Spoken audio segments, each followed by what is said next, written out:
So, who expected that one then? Because I didn't. I definitely didn't.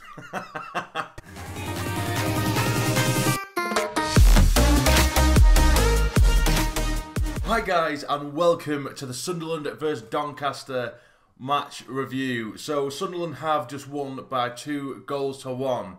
A score I didn't think I'd be saying. I honestly had very little to no confidence going into this game given the run of form we've been in recently. But we have come away with a 2-1 win, and we provided what, in my opinion, is probably the best performance, should I say, so far this season by a long way. It was actually a brilliant performance. It wasn't only 3 points. We've won before the season, not very often, I'll say that. But we've won games previously whilst not playing well. But today, it was an absolutely remarkable performance. Absolutely remarkable performance, backed by 4,000 amazing Sunderland fans as well. An incredible atmosphere they created. Non-stop singing throughout, and that is what it's all about. That's absolutely what it's all about. And, you know, of course, am I still Parkinson out? Yes, of course I am. I don't believe that he's the man to take us forward. I really don't. But you need to give credit where it's due, because he has managed to get a brilliant performance out of the lads. I'll never just slate him for the sake of slating him. I'll slate him when he deserves it. And today he doesn't, because he did somehow get it right. I don't know whether this is him finally getting through to the players or it's just a one-off. But this is the level we should be hitting week in, week out. Not once every 10 games, do you know what I mean? Otherwise, we're never going to go up. We're never going to challenge for playoffs. But yeah, I'm still Parkinson out. That doesn't change. But it was a very good performance today. So again, credit where credit's due. So we go into the lineup. We have John McLaughlin in goal. We went with the sort of back 3/back 5. We win backs again, which annoyed me a little bit from the off. But again, it worked. So anyway, so at the back 3 we had Ozturk, Willis, and Lynch. On the right we had O'Nien. We had Hume on the left. Dobson returned from suspension. In the middle with Max Power. Then we had Gooch, White, and Maguire starting today as well. So going straight into the game. And the opening 10 minutes was probably the best I've seen us play in quite some time. The tempo we had was absolutely excellent. We were pressing them relentlessly, non-stop. I think we had like 3 shots on target within the first 10 minutes, which is like the equivalent to the amount we've made over the space of like 3 or 4 games in recent weeks, which is mad. But we were really going for it, and it was all we did is slightly up the tempo. That's all we did. That's all we had to do. We had a bit more urgency about us. The second one player would get the ball. Someone would come deep for it. Someone would move it behind. There was constant movement off the ball, and we were playing the ball around brilliantly. And as soon as we got a sight on goal, we shot. And 9 times out of 10, we were working the keeper, which is it's just something we haven't seen. It's foreign to us at the minute. That's something we haven't seen for so long. And that's all it took. That little bit more urgency, that little bit of a higher tempo. We really, picked it up a notch, and it was brilliant to see. So we did eventually take the lead, and massively deservedly so, and it was Lyndon Gooch who scored it, and it was a brilliant little goal as well, absolutely brilliant little goal. He's cut him from right to left, little step over, and he's bent it into the left-hand side of the goal, almost sort of midway between the bottom left and the top left as well. But it was an excellent finish, and massively well-deserved to Gooch as well, who I'll speak about later on in the review. But then we continued, and even after scoring, we still pressed, and we still pressed, and we still pressed, and we just didn't give them a moment to rest. That's exactly what I want to see. I don't want us to just sit back, and it's mad to think that against Bolton, we just sat back, and that's all we did, and we just sat back, didn't really create much, and just hoped that something would happen.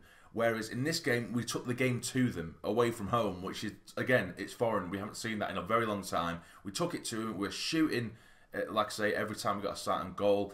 But eventually, we of course did a Sunderland thing and conceded, especially when we're on top as well. It did die down slowly, and that's just a natural thing that happens, of course, when you are pressing so much. You're going to get a little jaded, you're going to get slight tired legs, and the performance level did slightly drop, and that is when Doncaster punished us. Because Doncaster did, don't get me wrong, they made the odd chance for themselves here and there, but for the majority of the game, I do feel like we were entirely dominant.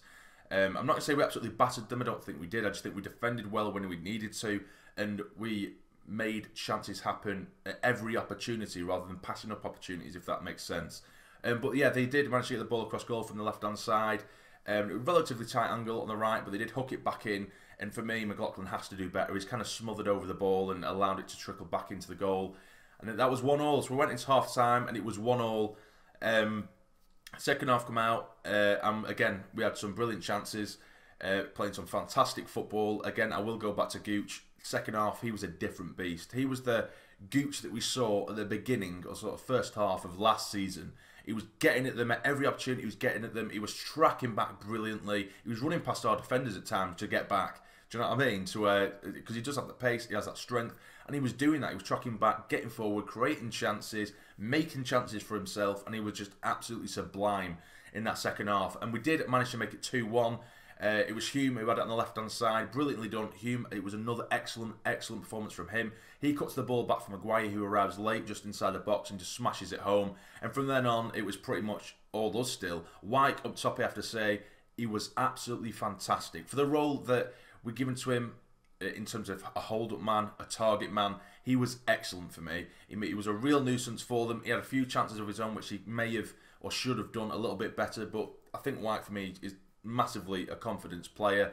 And his confidence today, it looked like it was a little bit higher than usual, because you'd usually get maybe one shot from White per game or per 3 games, really.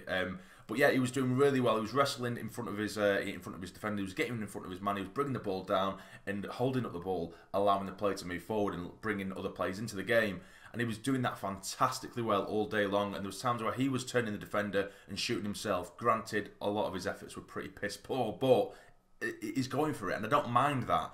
I don't mind if White gets himself into those positions and shoots. If it goes over, if it goes miles wide, whatever, at least you're going for goal. You're not shying away from it. And I'll always applaud someone for effort, and that, if that makes sense.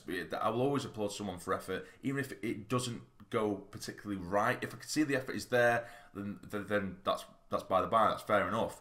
It's when the effort isn't there which really pisses me off and pisses a lot of fans off as well. But it was there, and like I say, it was more sort of time wasting towards the end of the game. What more did come on as well. We did well to see the game out. So it finished 2-1, and the fans, again, you have to say it to them and give it to them, because especially when that second goal went in, they're all getting on the pitch, and again, that is what football's all about. That's what Sunderland fans love. We love a good away day, but recently we've had such little to shout about. So today's win was for them, the away fans, the 4,000 away fans, the mad bastards that they are, particularly with the run of form we've been in and everything that's been going on, to fill out that away stand, to sell it out, to take 4,000, hats off to them. That's absolutely insane support, and I'll always applaud the fans, because the fans are what makes this club.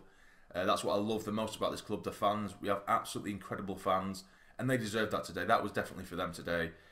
But yeah, so does this just buy Parkinson a little bit more time? Whether he was on a time schedule anyway, I don't know. It probably does a little bit. It doesn't change my mind about Parkinson in general. It doesn't. It doesn't change anything about Stuart Donald for me either. It doesn't change anything like that. But I'm never gonna wish that we lose or hope that we lose. I'm never gonna do that, because I love my club. I want us to win. I want us to succeed, and that is why everyone is so passionate about the club. If we believe things are going wrong, we'll say it. So, and I do believe that things are wrong upstairs in the club, in the boardroom. I do believe that the management team right now are the right management team. But I will always want us to win, and I always want us to succeed, and I will always celebrate success, be it a 2-1 win against Doncaster. Do you know what I mean? So yeah, it finished 2-1. Does it just hide the cracks temporarily? Maybe, but a win is a win. It's 3 points. We're back to winning ways. And, of course, any manager that is in charge, I need to reiterate, I do want them to succeed. It's not that I don't want Phil Parkinson to succeed. Of course I do. I just don't think he's right for the job.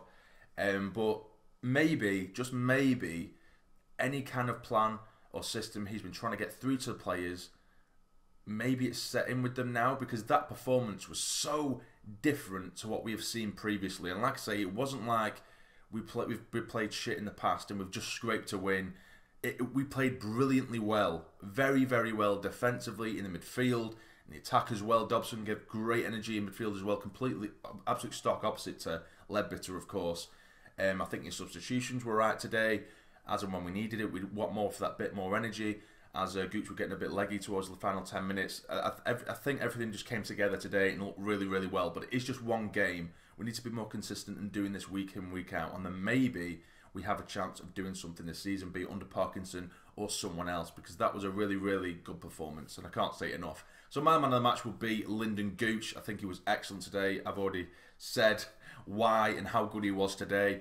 So yeah, what do you guys think about the game? Let me know in the comments down below. But if you have enjoyed this video, please hit the like button for me. It'd be massively, massively appreciated. And subscribe to the channel if you're not already to become a fully fledged member of the Sarny Army. But for now, you take care and stay jamming.